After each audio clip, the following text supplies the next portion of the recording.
Hi everyone, this is Shane from Boulder Games. Today we're going to be talking about Red, Lucid Nightmare on Bamm's Rated R podcast. And hey everybody, welcome back again to the Bamm's podcast Rated R. It is the week of September 4th, episode 130. I am, as always, G, and with me is Bamm. Yes guys, good day, good afternoon, good evening. My name is 𝙍𝙗𝙗, and thank you for joining us on such a glorious day, evening or afternoon. Happy days, G. We've got some interesting topics, particularly one that I think will take up the most of this little chat we're gonna have. So why don't you start us off today, G? Well, fair warning, because after this one we have an interview. Shane from Boulder Games is coming on to talk about Red, the Lucid Nightmare. Quite one of the games for you, right, Bamm? You like those spooky boogie games? No, I really don't. I prefer me action games, you know. Me Battlefield 5s, 4s, Battlefield 4s, and so on and so forth, yeah. Yeah, well, we had Drac play it, and he got scared quite a bit, so stay around for that one. And Drac will be joining us for the interview. But yeah, first off, should we take some news that can make you both happy and angry at the same time?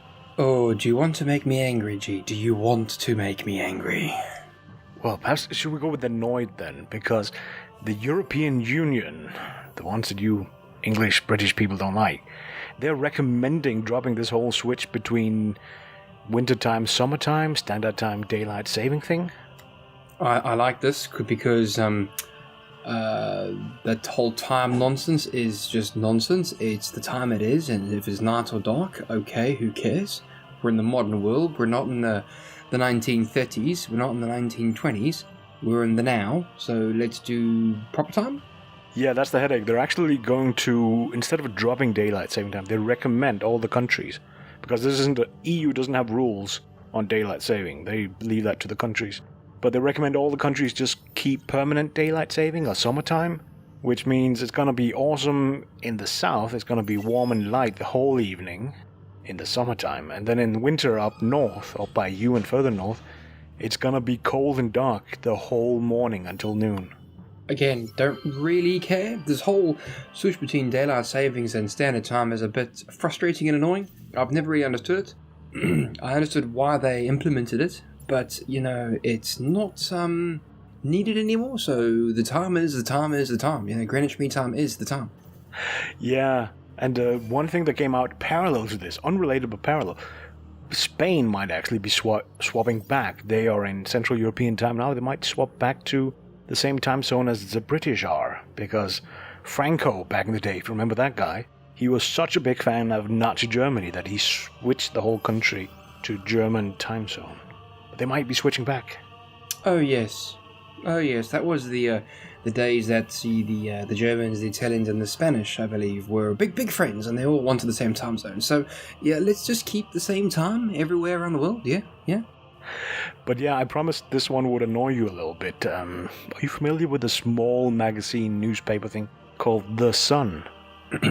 It's not a newspaper. It's not a magazine.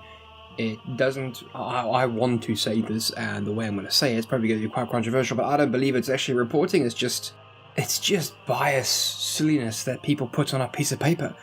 That's how I see it. Yeah, they've come out and said that this whole dropping daylight saving time is an EU plan to drive a wedge between Great Britain, the United Kingdom, and Ireland, because Ireland will then drop daylight saving, and of course the UK will stick with daylight saving because they're leaving the EU. So it's just an evil plan by the Eurocrats. Okay, that, again, like I said, biased silliness that makes no sense at all. No, that's what I'm going to stick to. It's silly. stupid. It's just silliness.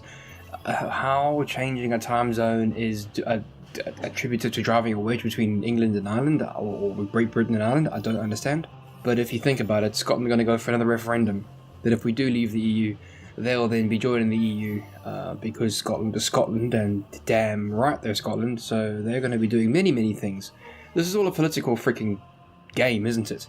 You know, Theresa May has now denied a recourse for a second referendum, saying that it'll unstabilize the democracy that England is, or Great Britain is. And I'm like, hang on, asking for a second referendum to the whole issue is exactly what democracies are. You know, a lot of people want it. A lot of people were bamboozled by the advertisements, which a lot of them were false. Let's be honest. A lot of them were false. So, yeah, there we go. Happy days. Everyone's so far shoved up their own backsides they need a flashlight to find the way out. So the conclusion is daylight savings time is bad, getting rid of it is good, the sun is terrible. Daylight savings is bad. Getting rid of it is good. However, it's got nothing to do with the Eurocrats. I like that phrase, the Eurocrats, sabotaging any relationships anywhere for any reason. Yeah. So anyway, I just thought it was fun, and I know which one you think is the big topic, so can I just interject a topic that's been irritating me since a few days now? So I've been setting up a computer for streaming, because why not? And I've been fighting with Mixer, Microsoft streaming platform, and I've been trying to delete an account, get rid of it. It's a broken account. I was trying to log into the Bammster account, I did the correct thing, but their site created a separate account, so there's now 2 Bammsters accounts. I can't delete it because Mixer came back and said, you cannot delete Mixer accounts. What's the point of having an account if you can't delete it? Yeah, and just as much. You remember the GDPR, the whole European thing? Yes, I live in Brussels. Live with it. It says everybody has the right to be forgotten. They cannot not support deleting. They have to. It's legally required. It's the law. Fuck you.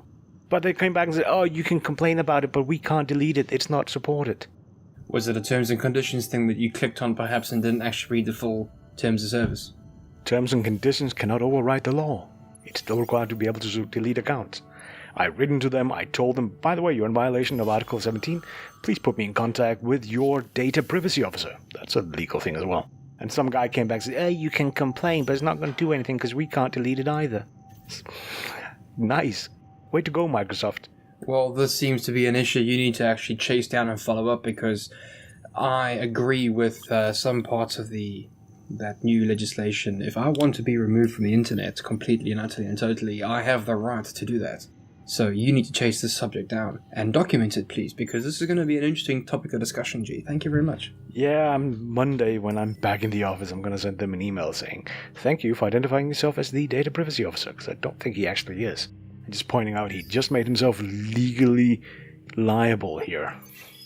Just take the piss with the guy at least. But it's just stupid.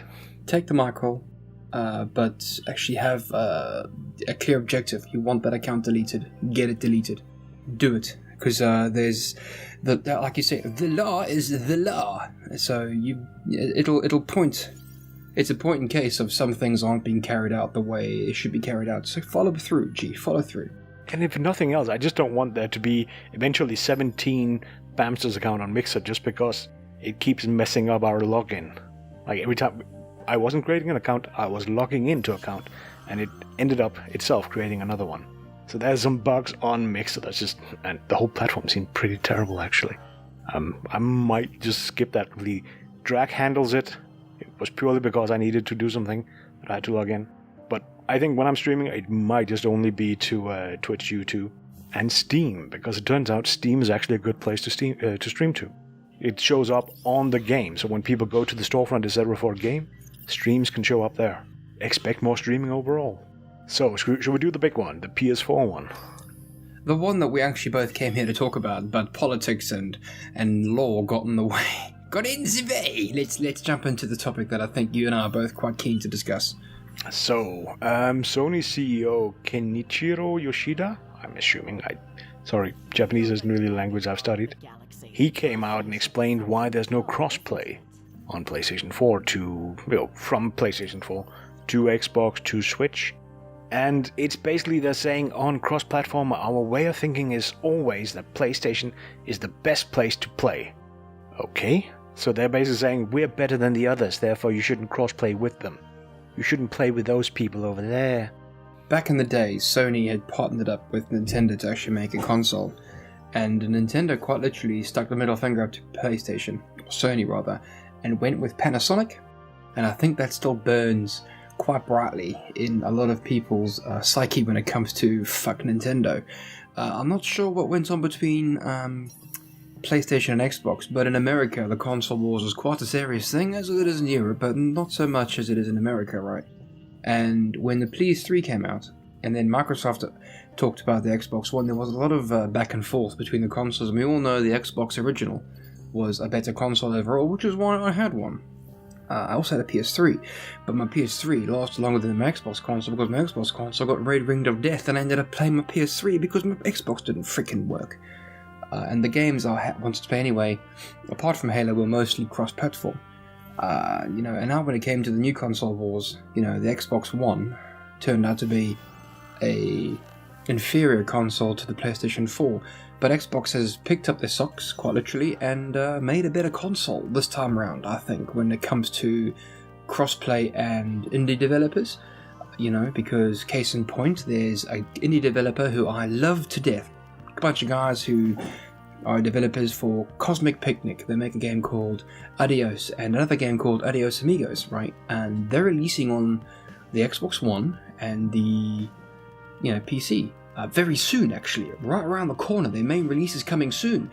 And what frustrates me and actually makes me want to go out and buy a Xbox One now is because I can't now play their awesome freaking game. I've got the original game. It's still a bloody good game, don't get me wrong. The original Amigos, 𝙎𝙬𝙬𝙬𝙬 is a bloody good game. But I want to play the second iteration. The PlayStation are actively stopping people from doing what they want, and I believe one of their core values when they started the game was, this is a console for gamers. Let the gamers game. And right now they're preventing gamers from gaming, and I think that's a bit pants of them, really. So, yes, PlayStation, come on guys, I know we're a little podcast doing our own little thing on the internet, but you've got to do cross-platform. It's going to be more financially stable for you guys, surely. People are going to realize, the PlayStation console is a much better console, we're going to shift across there. Why are you locking out Fortnite accounts and so on and so forth, and now saying flat out right that you're not going to have cross-play and saying the PS4 is a better console? I have no idea.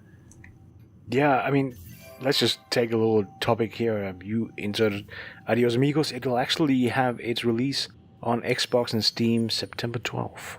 So yeah, 8 days. Next week, and we hopefully will begin streaming that gameplay. We just got to iron out the final details with the devs, and we'll get Drac on the stream, and we'll hopefully be streaming with them and having a bit of a laugh, just like in the good old days. Yeah, but you're right. My headache is I want a game to be successful, therefore I want as many players to be available for it.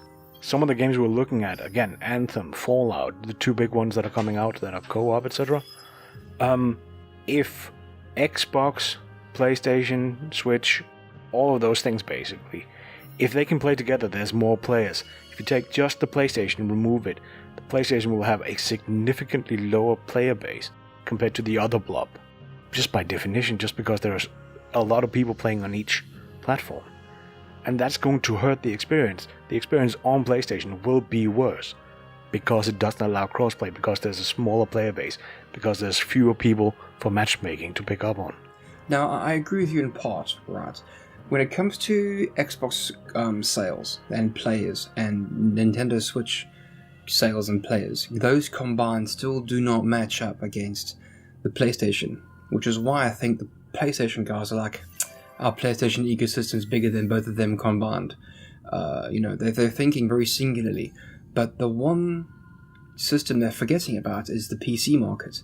Now, I reckon the PC players are going to be playing a lot more with the Xbox and Switch guys, which will make the game more enjoyable, more fun, more people willing to spend the extra $5 on, I don't know, loot boxes or whatever, because you're enjoying a lot more interaction with the console players than there would be with just the PS4, so...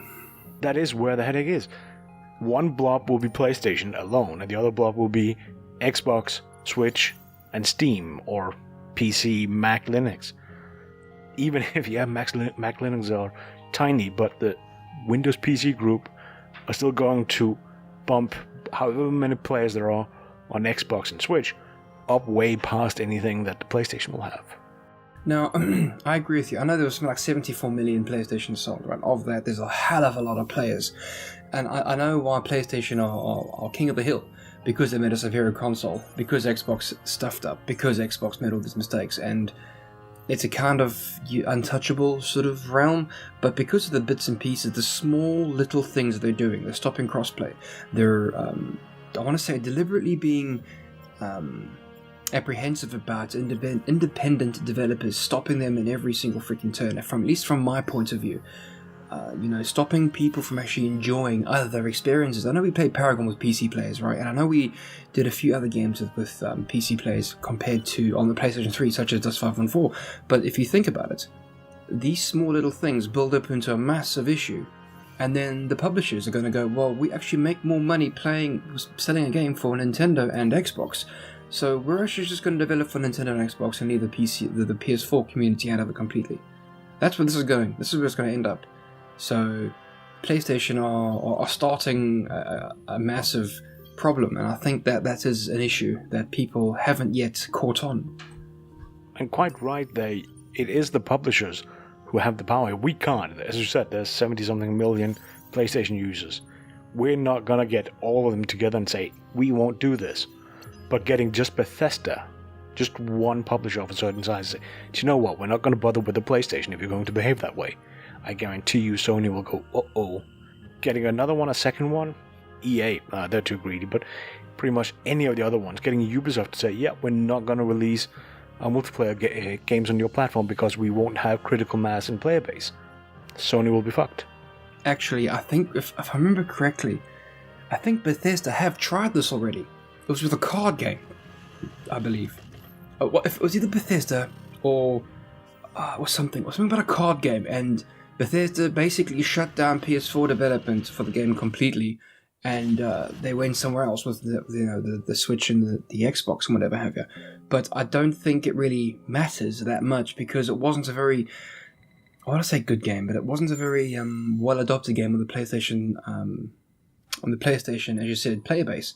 So I don't think PlayStation felt the pinch. But as you said, all they need to do is one major developer to say, no, critical mass on these three consoles. I'm including the PC as a console because it essentially is nowadays. Those three consoles make more money because more people are having fun, more money is getting spent on, they're done. And then PlayStation, your 70 million, will have a different version and your player base will lose out. I reckon that's what's going to happen. Imagine an announcement like what's the other one? Division 2, if they come out and say, we're not releasing that on PlayStation 12 because it's not going to be worth it. Or better, on the PlayStation 5. No, my PlayStation's 5 years old now. I've actually got myself a PlayStation Pro as well. So, good God, I'm going to have an old console. To be fair, I don't see the point of getting rid of it just yet because it does everything I want it to do. I really do hope that Xbox come out with a console that blows Sony out of the water. Because guess what console I'll be getting? I really do. I'm not biased to either console. I just happen to know that the PlayStation is a much better console all round compared to the Xbox ones. But if Sony come up with a weaker console compared to the Xbox, yeah, there's going to be problems. I'm going to have to switch back to my old account on Xbox. So that's an account I haven't revived since 2012. I think was my Xbox started to give up the ghost. Yeah, 2012. Jesus, 2012, man. That's an old account. I have to revive a dead name I haven't heard in years. To round this one up, Sony's being assholes, and I think the correct solution here is to not get a Sony PlayStation, whatever the next one is. And if the next generation, we already know that both of them are talking to Nvidia about this new rendering thing, the ray tracing GPUs. They have that in the next, not necessarily from Nvidia, but they're talking to figure out what they can get and see if they can get it from AMD cheaper. So whatever the next one is going to be, it's going to be good. Either way, both of them. Now, you see, that will then, we were talking about this before, all we need is for that ray tracer technology to be implemented in just one of the consoles and it's going to go mainstream. That's a very, very good way to put that in. But believe it or not, I believe ray tracing will be old news come 2020, 2021, because it'll be even more powerful chips with less power consumption. So just give it a couple of years and we'll find out. And I think that kind of rounds it up. So conclusion, Sony's being asses. Right now they're still the most selling platform. And we need a publisher to kind of go out and tell Sony off. And daylight savings is a conspiracy. This makes me laugh. Daylight savings is a conspiracy against Great Britain and Ireland. There we go. And yeah, we're gonna stream more and Mixer sucks.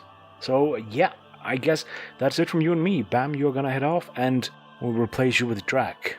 Guess that's an upgrade. We'll talk some Red, the Lucid Nightmare by Boulder Games. Coming out soonish, at least the first part of it. Right guys, I'm out. Drac's here. I'm gonna take my leave and let Drac sit in my lovely warm seat. Warmed up just nicely for you, Drac. There we go. Have a seat, my boy. Have a seat. And I'll be back right after this break. Hi everyone, this is Shane from Boulder Games. We're going to be talking about Red, Lucid Nightmare, horror games, bacon, and a whole lot more on Bammster's Rated R podcast. And we're back, everybody. Yes, it's another one of those interview things, and this time I'm not entirely sure why I'm here. Because we're interviewing somebody about a spooky game, and frankly, spooky games are not me. Jump scares and all that, no. My heart's too old for all that stuff. Thankfully, though, we have Drac, because he's a lot younger than me, and he likes those things. Hey, Drac. You're too kind. A lot younger? Well, yes. So today we're getting a chance to talk to Shane from Boulder Games about a creepy as hell game called Red. Shane, say hi. Hey everyone, thanks for having me on the interview. I'm really excited to share a little bit about Red with y'all. So I think we kind of already touched on it. This game is a little bit spooky, creepy. Can you kind of go into details what we should expect in Red? Absolutely. So we actually expanded upon the name because Red is too generic, and when you look up Red on the internet, obviously a lot of just shades of red pop up. So we changed the name to Red, the Lucid Nightmare.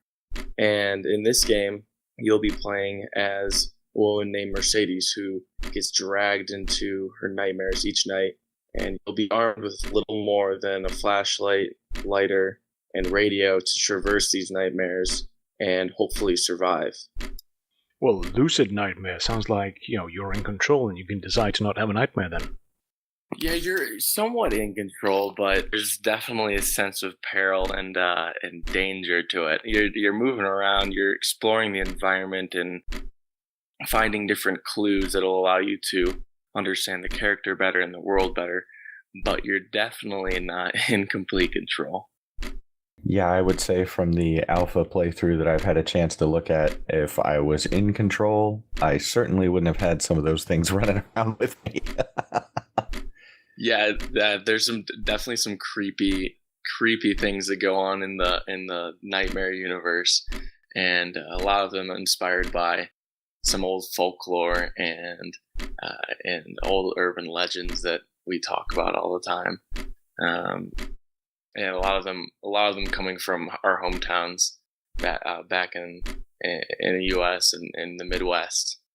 Well, can you expand on that a little more and talk about where the ideas for some of these things, some of those old folk tales and whatnot? Yeah, so there's a little bit of sprinkle of everything that inspired the game. This started out as a college project with 𝙄𝙤𝙬𝙬𝙬 Washburn a couple years ago, and he wanted to create a horror game that was inspired by his favorite PS2 era horror games. Some famous Japanese horror films back in the early 2000s and 1990s. And then he also was inspired by skinwalkers. And I don't know if you've ever played Until Dawn, but skinwalkers are essentially these creatures that it's really disturbing, disgusting, but it's a Native American folklore where if you're stranded on a mountain and you end up having to eat someone, then you turn into this creature that has this insatiable lust to eat people, and it's really creepy. But that inspired one of the main antagonists of the game, Matron. And the other inspirations come from PS2 era horror games like Silent Hill and those classic films from early 2000s. And the late 1990s. But we did sprinkle in a little folklore in there in terms of the skinwalkers, which has been there's a subreddit which is really cool called Skinwalkers, and we've been sharing some of our art there, and they've been really enjoying it, which is cool. Okay, small thing. The early 2000s, late 1990s, and you say classical? Now you make me feel even older. I know. I apologize. That's my bad. It's really not classic horror, but it's nostalgic horror for 𝙤𝙬𝙬𝙬𝙬 and I, which that was our introduction to the genre. So I guess I'm wrong to classify that as classic horror. Well, as much as I hate to say it, I've been hearing, on the radio stations here, alternative and grunge music that I used to listen to in high school and college is now classic rock, and it was that same kind of time frame. So, unfortunately, I think classic may actually fit here. Oh yeah, I was reading an article about Eminem, since he just dropped a new album, as they say, and it basically referred to him in tones of, oh yeah, that musician that once existed a long, long time ago. It's like, Eminem? Long time ago? Yeah, it wasn't that long ago. Yeah, that's funny. There's definitely some. I guess you could classify certain things as classic just depending on when, like, a new medium came about. So, like, when a new video game console came out, that's kind of when classic. I guess if you throw back to the older consoles, but PS2 era, I guess you could classify that as classic. It's not that long. That is what PS2 is, 5th generation, 4th generation consoles. Yeah, so that's not that old. But yes, you're right. The concept in video gaming of scary games. Yeah, there were a few text adventures back in the 70s that were sort of scary, but yeah, the visual scary games, not until, Myth, etc. There we're talking early mid-90s. Yeah, that sounds about right. Yep. Well, and you mentioned a couple of places where some folktales originated or were popular that have influenced this. So where in the world is the development team? So our development team is located in Boulder, Colorado.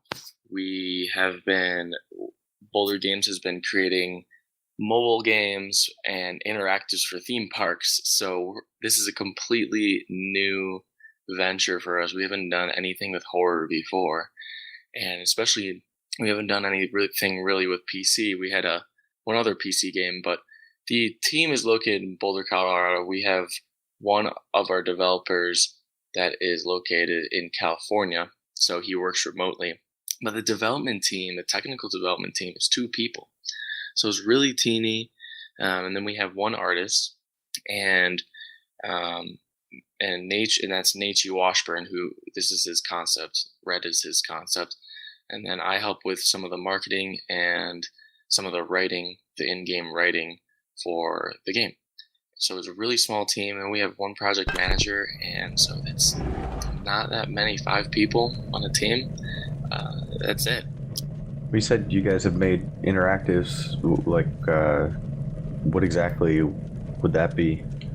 So we make interactives like touch mirrors or magic mirrors, immersive queue line experiences, VR, other simulations, projection mapping, interactive tables for theme parks and museums. And that is basically what bankrolls our indie game development. So Boulder Games was really developed to create indie games, but we realized that our developers were just really talented and they could create these awesome interactives for theme parks, and frankly it made a lot more money. So what we do is we make these interactives for Disney or we just finished one at the NFL Museum. You should definitely check it out. It's really cool.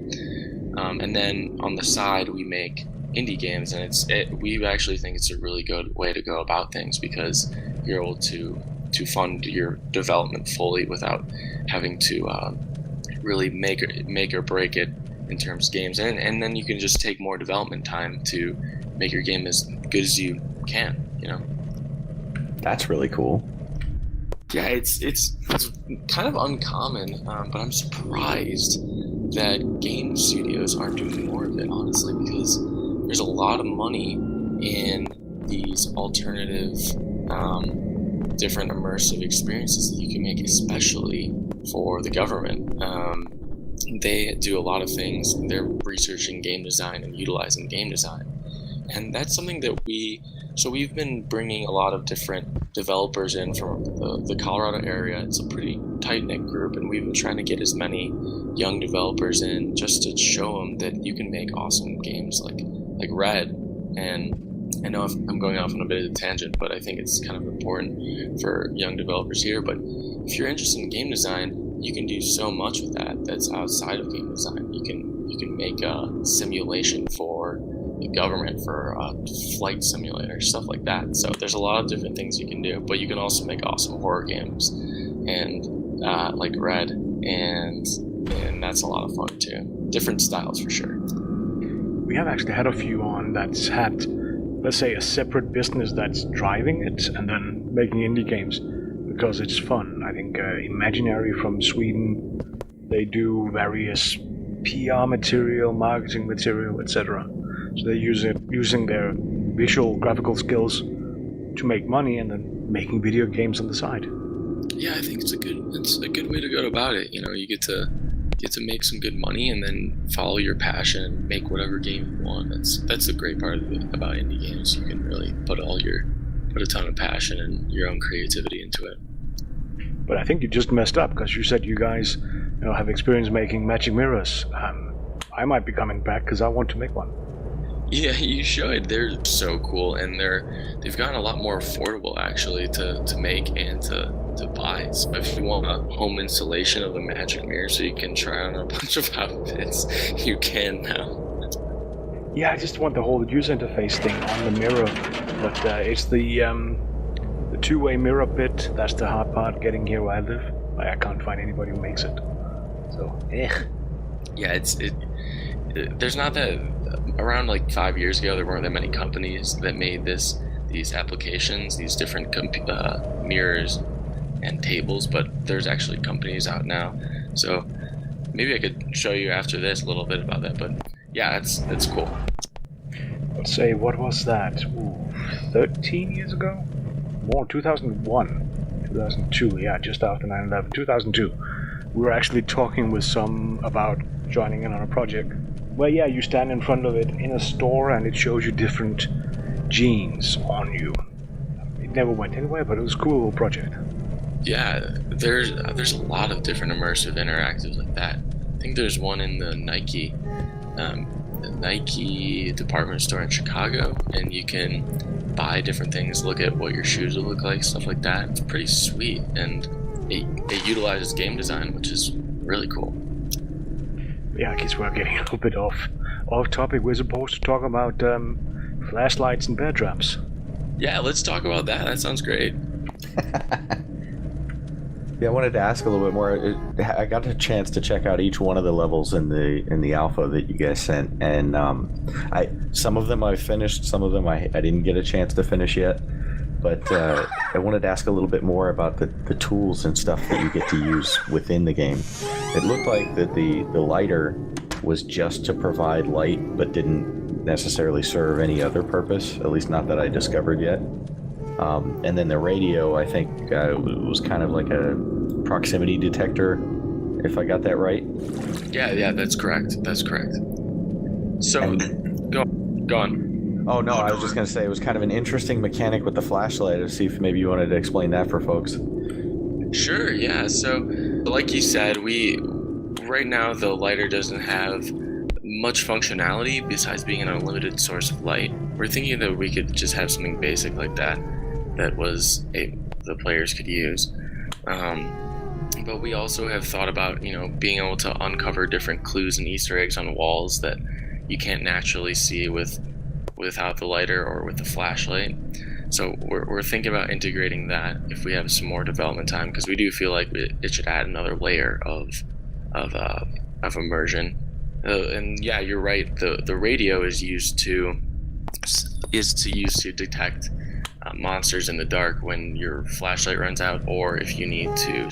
Sometimes you need to sneak up on some of the characters to steal things from them, and they get startled if you have the flashlight out. So you need to be able to find them in the dark with the radio. and that's an interesting game mechanic that has been one of our challenges to try to make sure that players understand how to do that, because it's a little tricky. But we want there to be some level of difficulty to figure these things out, just because it's a shorter game. But we felt like this adds a challenge for the player. And then in terms of the flashlight is probably one of the better tools, because it allows you to stun Dollface, and Dollface is the one that hunts you down in each nightmare, and she is scary. And I think one of the best parts about the stun is that sometimes your batteries are running low, or you have stunned her and you need to round a corner, but if you take the flashlight off her, then she'll continue. I guess I could elaborate a little bit more on Dollface. So Dollface is a character that 𝙤𝙬𝙬𝙚 developed. She has a mask and a butcher's knife, and is a little girl, or looks like a little girl anyway, kind of your typical horror monster. And her brother is Pumpkin, who lays traps, and these traps will ensnare you, and then Dollface will find you when you're most vulnerable and try to catch you. And in order to stop her, you just shine the flashlight on her. But we added a little survival horror mechanic, which is battery conservation, and so that's important in the game as well. Yeah, I think you kind of undersold her a little bit, because she is creepy as hell, between the look and the movement and that little kid singing that you hear through the hallways. Yeah, it's disturbing. She's really freaky. I don't know how many times I've played it, but she pops out of nowhere sometimes, and I'm just like terrified. So she is pretty creepy. Yeah. Yeah, that's something that I think you guys have done really well. I know, what I played is still early alpha, and you guys, have a lot of things that you'll develop and tweak and whatnot along the way, but the creepy factor that gives you the chills, you guys have hit that tone early on, and you've done really well with that. Yeah, thank you so much. I mean, creating a horror game, it's hard. It's really hard for us developers to know if we've hit that mark, because we're constantly seeing Dollface run around, seeing her weird little scary nightmare song while she skips around the dungeon, and we're used to it. We're like desensitized to it now, so it's always good to hear when people are like, that was scary, and then we know we've hit our mark. Oh, I can remember, I think I want to say the first jump scare I had in a video game was the first Aliens vs Predator game back in, what was it, like late 90s, or I think it was late 90s.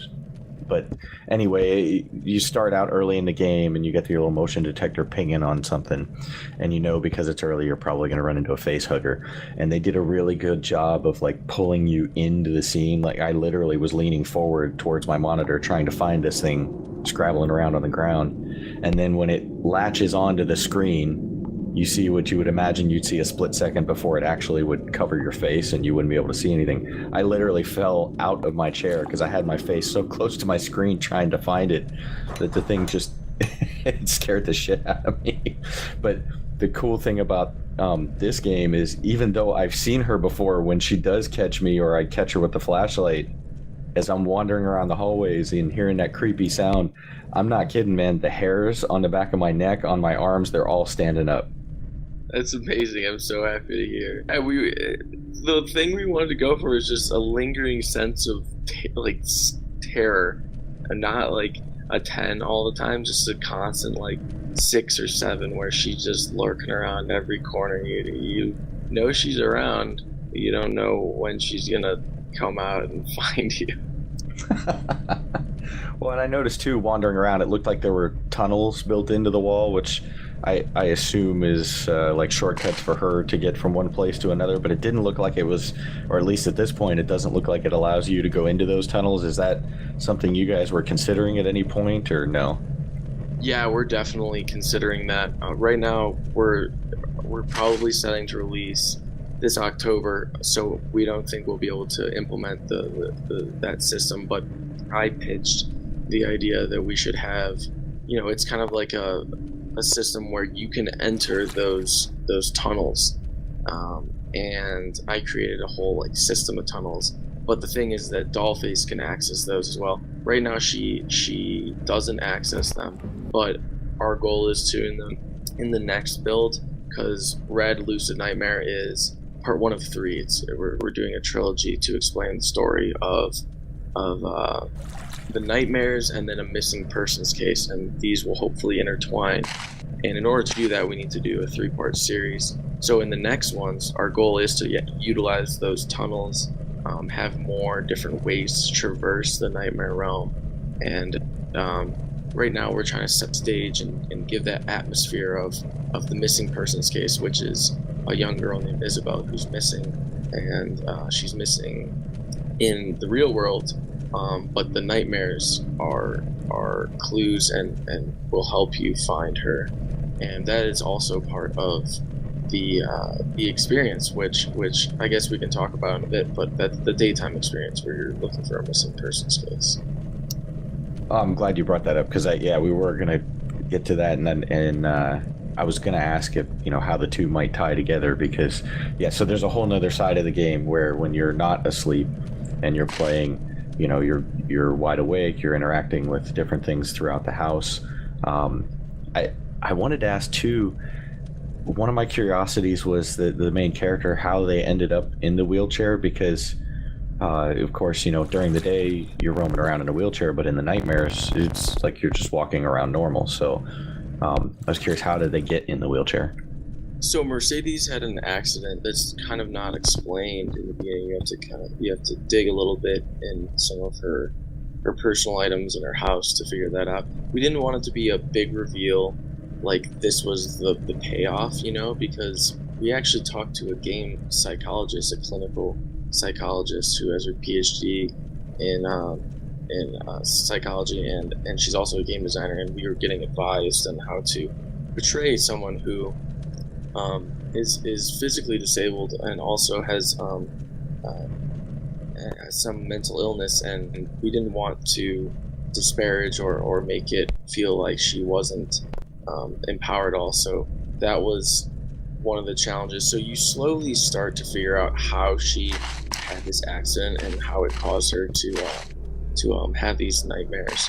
And we wanted to do it in a respectful way, because we know that it's kind of a sensitive topic for some people. So that has been a very interesting thing, and it actually has taken a lot of research to do appropriately. But yeah, you can figure out what happened to her throughout the game. It's not some big reveal or anything, but she had an accident, and it caused her to be disabled. And yes, in the nightmares she's able to walk around, but we wanted to portray it as the nightmares she's able to walk around, but she's safe during the day. And this is when she's in the wheelchair, but she's safe and she's okay. And that's where you want to get to at the end of every night, back to the day. Yeah, that was kind of a nice break from the tension, which I think probably in a way kind of helps to increase the tension the next time you go into the nightmare, because the first time you don't necessarily know what to expect, but the next time you go into the nightmare, you kind of have an idea a little bit anyway. Yeah, you gotta break it up a little bit, and especially since we're releasing on Oculus VR as well, which I should have mentioned before, but one of our focus is PC, but Oculus is an add-on that we've done. And yeah, sometimes you need a little break from the Nightmare Realm, especially when you're playtesting in VR and you're like scared and been walking around hallways for a while, and you finally get to the daytime, you're like, I'm alive, I'm okay. As creepy as it is just playing on PC with a monitor, I can only imagine VR. Yeah, I still get scared constantly of Dollface, so VR is a whole nother experience, especially in the horror genre. I think it's really helping the horror genre, actually. Do you feel that the VR, have you done any VR horror at all? Not horror. I've tried a few things out at conventions. I don't have a VR setup at home yet. I did pick up something for my cell phone a week or two ago, but I haven't had a chance to sit down and really mess with it yet. Yeah, it's a very interesting thing, and I think it adds a lot to horror, especially. It's one of the reasons why I think VR is doing well, is because of the horror genre, but I also think they feed off each other. They've been building each other up the past year or so, and it's a highly immersive experience. It's not for everyone, that's definitely for sure. It can be pretty strenuous on your brain and in terms of nausea, but there's a couple of things that you gotta just do development wise to make sure that people can play it and enjoy it. And not for the faint of heart. Definitely not for the faint of heart. You have to be a horror connoisseur and not too afraid of things.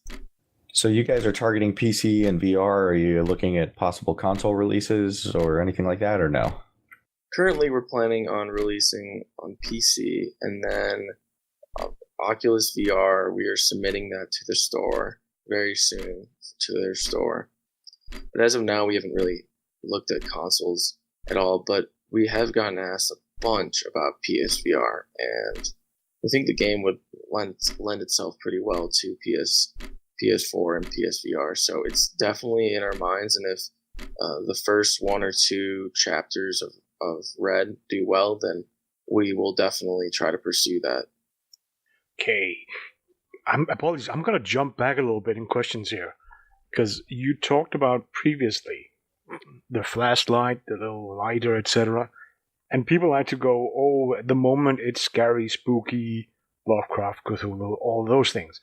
But I have a little different question. 1845, Hans Christian Andersen, The Little Match Girl. Have you read that one? I have not. Can you tell me about it? Well, it's Hans Christian Andersen, and it's one of the less happy stories you wrote about a little girl who's trying to sell matches, and it's Christmas, things are not well, and she's using these matches to, light up and stay warm, basically, in the winter. I don't want to spoil too much of it, because it goes into how the matches relate to her hopes and dreams. It's just, given the setting you have with Mercedes, with the lighter, with the batteries running out, it felt a little bit like there would be some synergy. I'd definitely recommend reading that one. Yeah, I'm looking at it right now online, and it looks like a really compelling piece of work, but I'm surprised I've never heard of it, because I can definitely see some visual parallels between Mercedes and Hardship and that story. That's really interesting. Thanks for sharing that. It's one of my favorite Hans Christian Andersen stories, and for anybody who's Danish, that would be Den lille pige med svovlstikkerne. And there's some cartoon drawn versions that are really hitting all the emotions just right. Definitely check that one out. It's a different source than, as I said, everybody, the moment it goes, let's make something spooky or scary, they reach for Lovecraft. I think, for example, in some of Hans Christian Andersen's darker material, if we can talk about dark, we can in Israel. Yeah, in relation to him, we can talk about dark. There are some sources there that I think would just be excellent for this, and particularly relative to your story, relative to this first episode at least, The Little Match Girl, definitely. Yeah, absolutely. I'll definitely check. We're always trying to take inspiration from classic literature as well. I know Nietzsche has a few that he mentioned, and they're kind of escaping my memory right now. But yeah, things like that are really fun to play with, and especially just designing a game, taking little bits and pieces from stories like that is adds another layer of it just is more compelling, and those stories are just really rich and deeply ingrained in so many people's and cultures. So yeah, I'll definitely check that out. It looks amazing. And I like that you say that, because one of the things, I recently attended Gamescom, and walking up to some developers and asking them to explain their game, their visual style, their storytelling, and when they go, oh, we just kind of thought what we wanted and then we made that. That's an intellectual dishonesty, because we all build on something else. We all have a foundation under, whether we realize it or not, in stories, in books, cartoons, in comic books, movies, that we lend from when we tell the next story. And it's always good to hear people say, yeah, we want to grab hold of these stories, we want to see what's out there, and extend our foundation, so the stories we tell have a bigger basis, basically. That's a really insightful thing to keep in mind. I've realized that, but I haven't thought about that in a while, and it's completely true. everyone's really just reinventing the wheel with some different, not reinventing the wheel, but adding upon the wheel, I guess. And it's just, no, everyone takes inspiration from things that they've seen, that they've experienced personally. And yeah, these old tales are it's amazing how much influence they have on storytelling and culture, especially these old folk tales have a huge grounding in horror and a lot of classic stories that we all know and love were actually a little more frightening back in the day. Oh yeah, well, you in the US, you had the TV series Grimm, which plays on the Brothers Grimm. And I think a lot of us knows the Brothers Grimm, have read them, and they're all fairly happy, fairly positive-ish.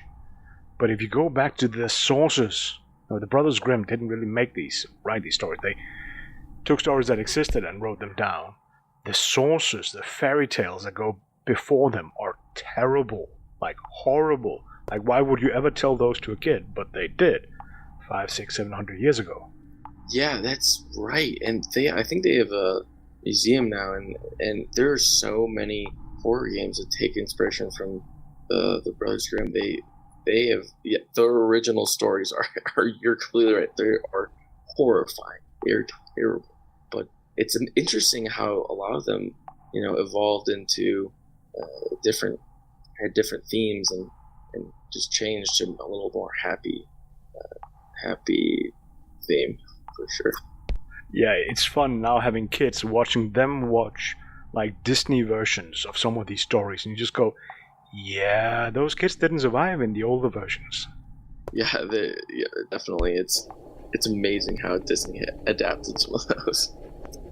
But apologies, I guess I'm going a little bit off the track here. It's just, it was interesting hearing the stories or the bases you bring up, and seeing that there could be more out there that basically plays with the same storytelling.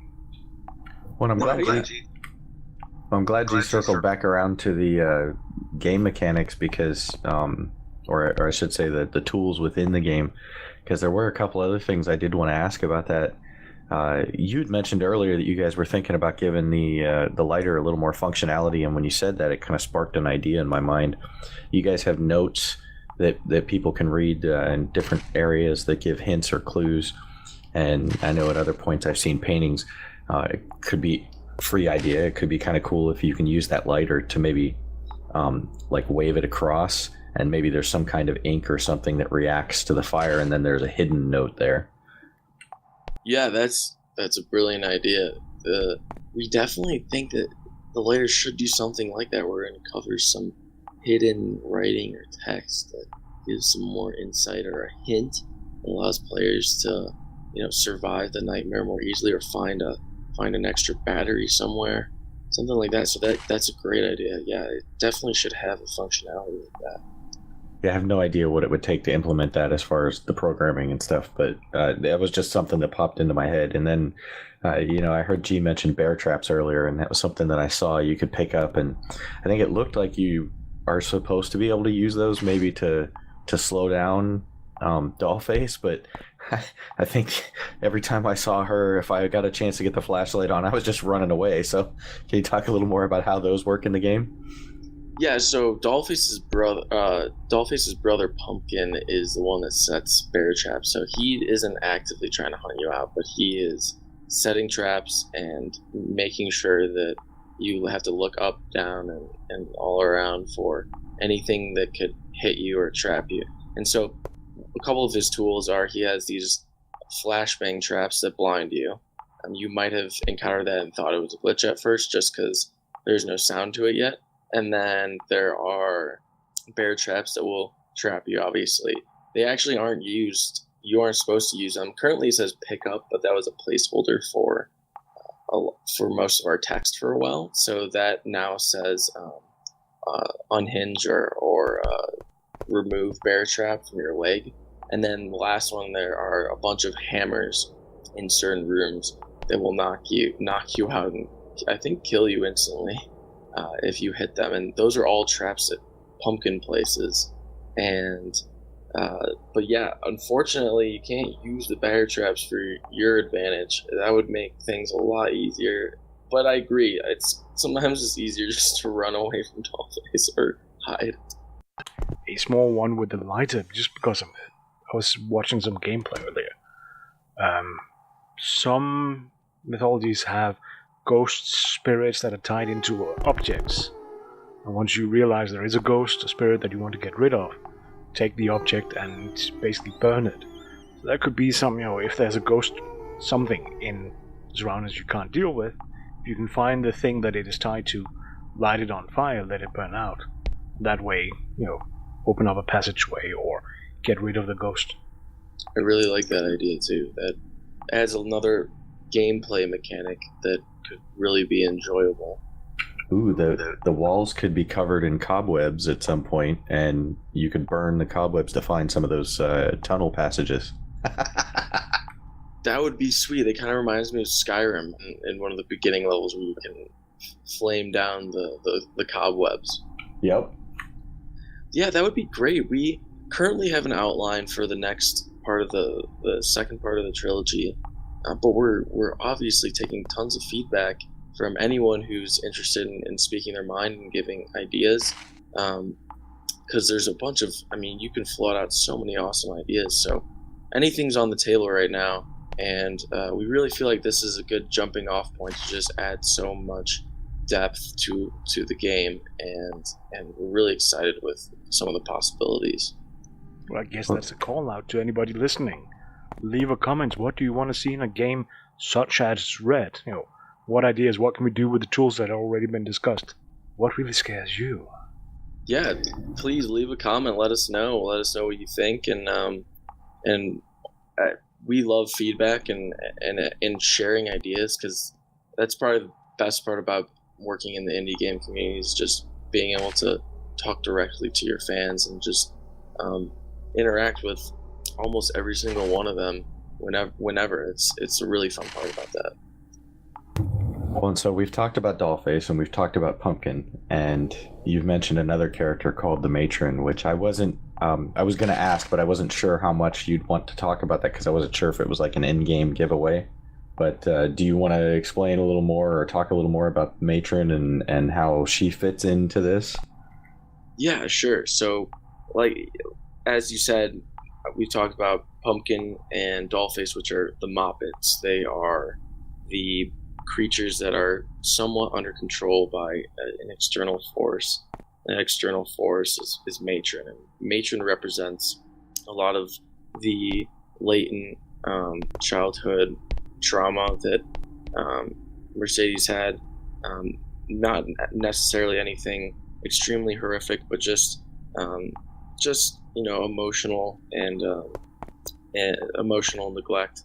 She had suffered, or a family member died, and this is kind of a manifestation of some of her fears, and it turned into Matron, which is this large creature that has horns, really white eyes. She's a womanly looking figure, but she's more beast, and she's going to play a major role in the rest of the game, and you will get to encounter her in this game. I'm not going to reveal when or how, but she is going to be a huge part of the theme and the story in Red. And she is scary. She is an absolute towering figure. We tried to make her, especially in VR,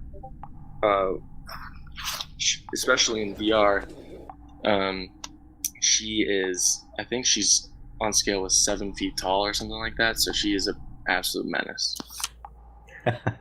Yeah, I did encounter her through the playthrough, and that was unexpected after dealing with creatures or characters that were shorter than you, and all of a sudden there's this towering figure that's also, scary as hell. Yeah, she's an absolute monster, and oh my gosh, yeah. In VR, it's like you're just looking up at this tower of a creature. It's a good change from the short little demons that run around in the Nightmare realm. Now I'm almost sad we don't have a VR headset over in Drac's office so we could record him being all scared and shit. one of our that sounds amazing. One of our plans was to get a bunch of football players to play the game in VR and get scared and record them. And we thought it would be hilarious. That brings me back to something I wanted to ask. When you guys were developing this game, was it a consideration not just for the jump factor of the player playing the game, but did you take into consideration streamers playing the game and live streaming so people could see the reactions? Because it seems to me that this game will be equally as fun to watch someone play it as it is just to play it.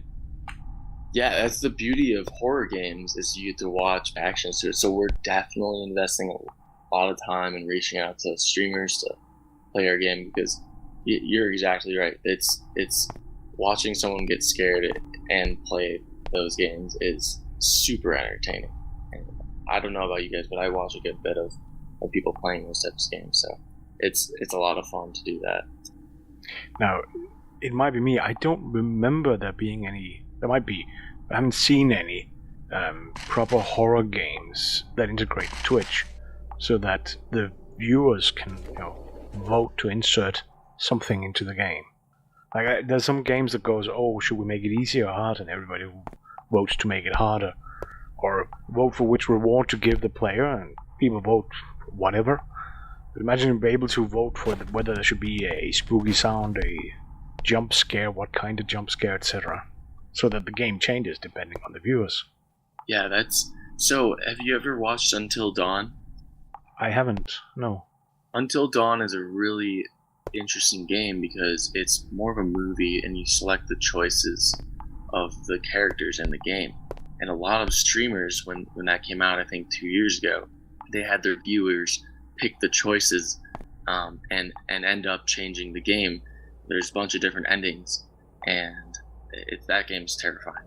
I highly suggest you watch it, but I know you're not too fond of horror, so maybe not, because it's really scary. But it was really interesting because it allowed people to choose where to go, and hopefully what we do in this game and the future games is streamers would be able to ask, where should I go, what should I do next, how should I approach this monster, this creature. And including your viewers is a really fun way to go about that experience.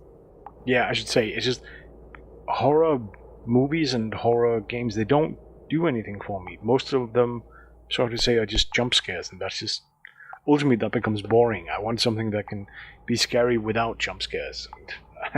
Okay, you guys kind of sort of manage that, okay? Yeah, it's definitely a challenge because you want to be able to give people that relief. A jump scare is almost kind of like a relief, but I agree, there needs to be more depth to the horror genre. And there are some games out there that just are completely more of a psychological experience, and that's what's terrifying. Drac, why didn't you stream it? I didn't see a stream of you playing it. Well, I was recording so that we have some video to run behind the interview here on the YouTube version of the podcast. So for those of you listening, you'll be able to watch the actual gameplay while the interview is running. That sounds awesome. Yeah, thanks for doing that. But yeah, I'm up for streaming it at some point.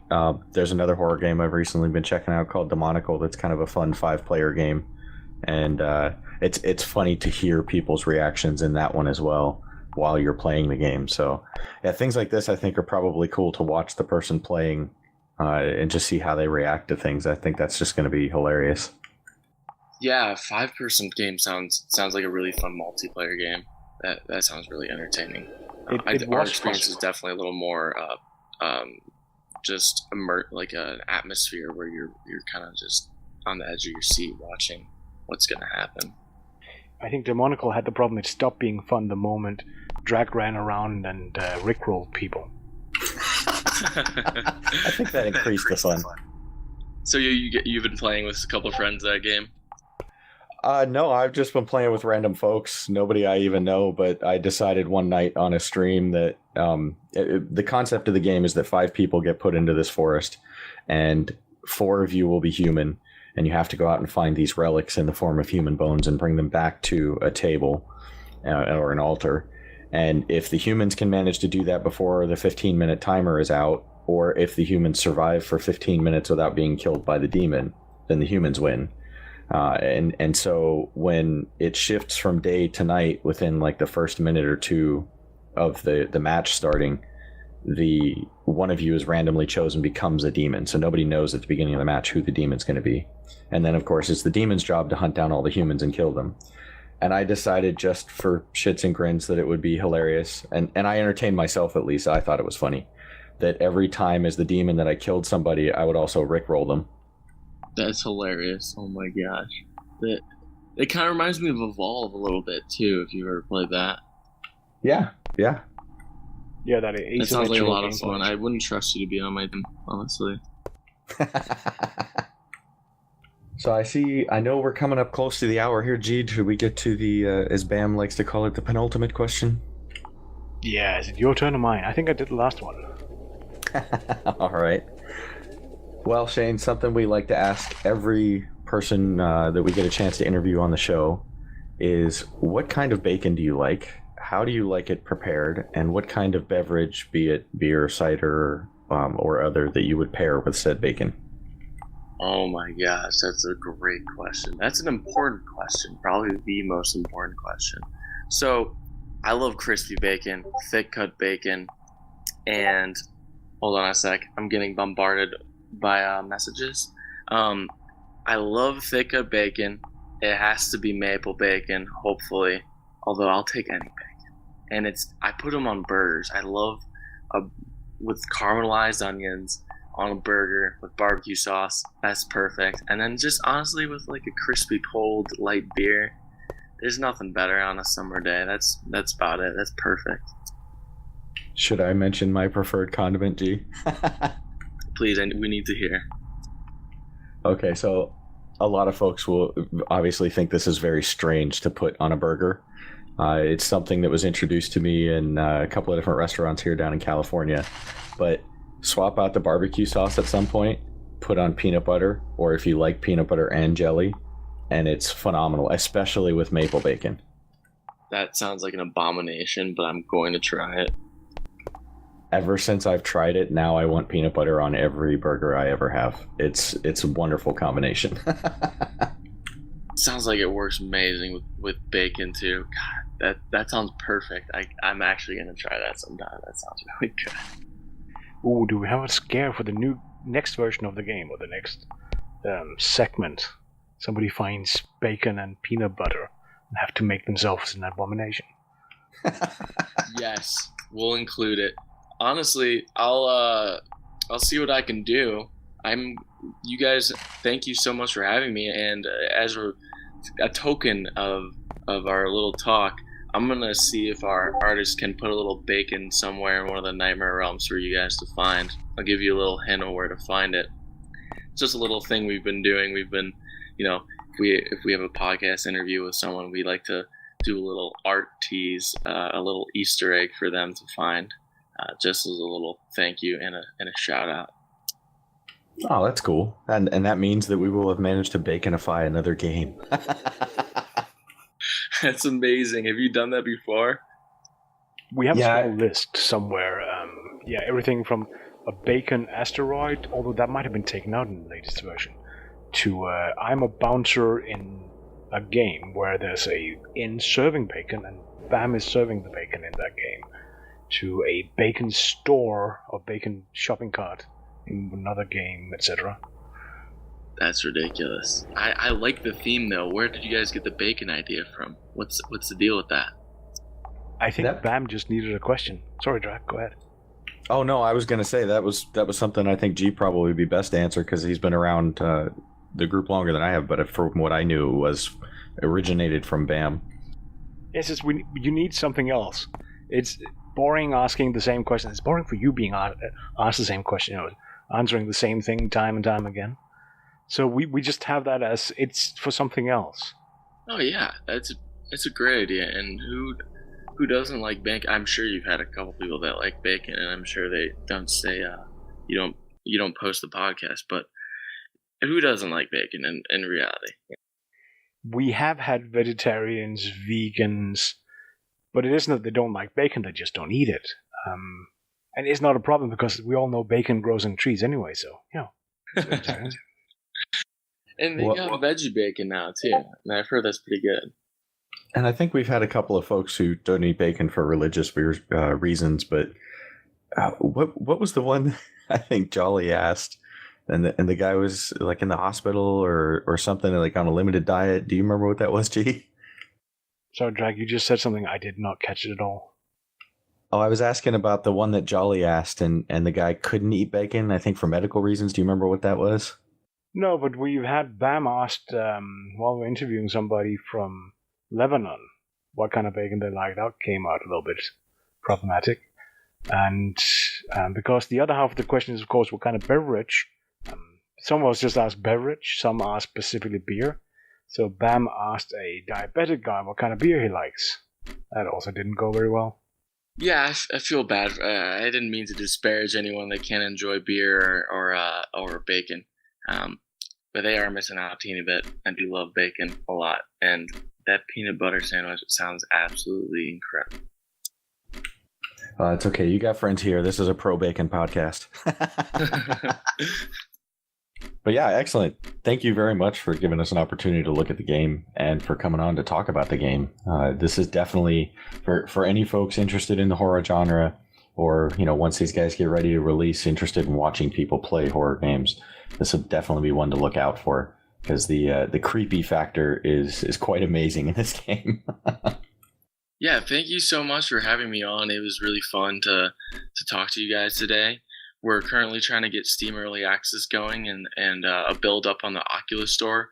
We're doing an awesome mask giveaway with a mask creator from Russia, and a lot of the masks is going to look like doll faces, which is going to be disgusting and beautiful and horrifying all at the same time. We're also doing a bunch of other giveaways and events on our social media at Boulder Games, so feel free to follow us and follow development. And we're always free to talk to fans and people that are interested in getting builds of the game if they want to try it out and give feedback. More than welcome to talk to anyone, and yeah, that anyone's welcome to hit us up and inquire about Red. Have you guys set up a Discord server yet, or no? We actually just set up a Discord server. It's Red Lucid Nightmare. I can link it to you guys and give it to you guys, and we can set it up somewhere. But yeah, we just started. We are currently trying to get some people on there, so hop in there. We actually have a couple tabs, just general, game tabs, and then we have a scary stories tab, which is really fun. So we've been trying to get people to share their scariest supernatural or real experiences that they're willing to share. I think it's a really fun thing to do, especially with Halloween coming around. Excellent. Yeah, we'll make sure to include all the links in the description for both social media stuff as well as the Discord server. Awesome. That sounds great.